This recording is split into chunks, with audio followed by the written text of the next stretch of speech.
In this series, we have discussed how group decision-making is like building a house. If decisions are made based on faulty conclusions, the outcome is compromised. A common source of faulty conclusions are logical fallacies, which occur when a person supports a position with misleading, flawed, or outright false argumentation. In our last video, we discussed the bandwagon and appeal to tradition fallacies, which respectively occur when an argument is made by citing what others are doing or by citing what has always been done. We heard Bob say in support of his position, "The number of observations I'm proposing is the same number of observations being performed by Big Shipping Inc." To which Billie replied, "Well, that's just not how we do things around here. We've always just done 2 safety observations a week." So how can Bob and Billie support their positions without committing the bandwagon or appeal to tradition fallacies? Again, both points are okay to bring up as long as they are accompanied by further support. Past practice, or the practice of others alone, is not a complete logical construct. A statement of why these practices are appropriate in the specific context is necessary. In Bob's case, he could say something like, "Big Shipping Inc. is the same size as our company and performs similar work. By increasing observations from 2 a week to 5 a week, they have reduced injuries by 50%. I believe we could achieve the same results." Now Bob isn't just pointing out what others are doing, but he is showing that what they are doing has yielded results that could be replicated at his own company. Likewise, Billie can still argue that past practice should continue. However, to do so without committing the appeal to tradition fallacy, she must add logical support for why this past practice should continue. Almost always, an argument for continuing past practice is an argument that there is no reason to change the status quo. Billie must argue that either 1, the results of the current practice of 2 observations per week are acceptable, in other words, the current number of injuries is acceptable, or that the results are unacceptable, but that another variable should be changed rather than the one under discussion. For this example, let's assume that Billie believes the current number of injuries are not acceptable, but she believes the issue should be addressed by changing another variable, not observations.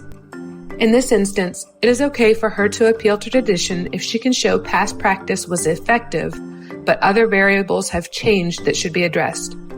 In our example, Billie could say, 2 weekly observations were fine before our pavement got in such bad condition. It's the poor condition of our pavement, not the number of observations, that resulted in increased injuries. We cannot and should not address the number of injuries merely through increased observations. We have to address the condition of the pavement first." This is a successful use of past practice in a way that is relevant to the issue at hand and avoids the appeal to tradition fallacy. This week, we will discuss 2 new fallacies. Before we name these fallacies, see if you can spot the problem in the following arguments in Jack and Jill's discussion about whether to purchase software. In support of the software purchase, Jane appeals to her team by stating, "We were all heartbroken when Jude passed away suddenly last month. Jude had a pioneer spirit, and we all know Jude would have wanted this new software. What better way to honor his legacy than to take this next step into the company's future?" In reply, Jack states, "We all miss Jude, but did you see during the demo how complex the features on this new software are?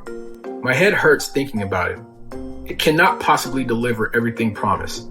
It's way too complex." Did you spot the issues in either argument?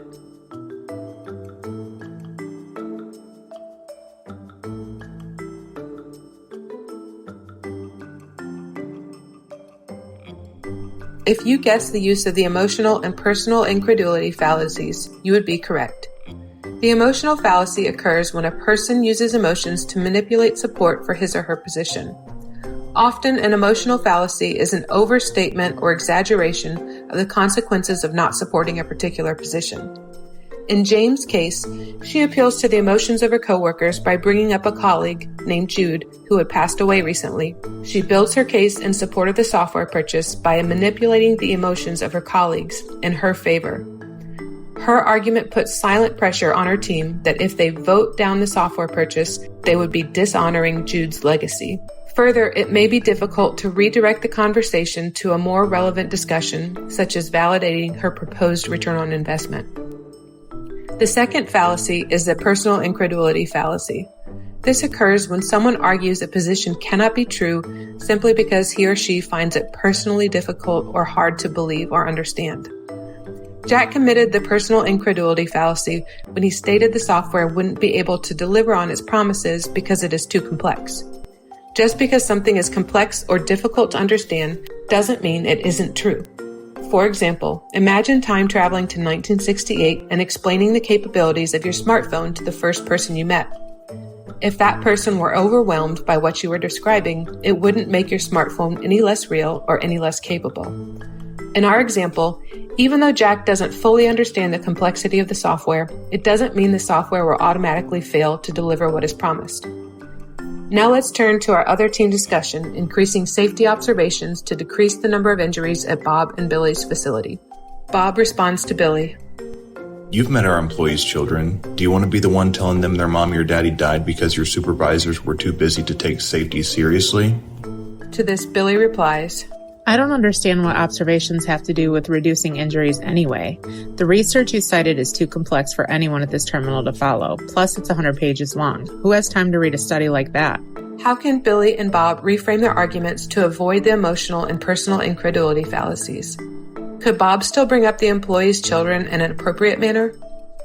And as a bonus question, did you spot any additional fallacies in Bob's argument? In our next episode, we will hear how Bob and Billie can avoid the emotional and personal incredulity fallacies. Then we will discuss a new fallacy, the slippery slope fallacy. Until next time, build well.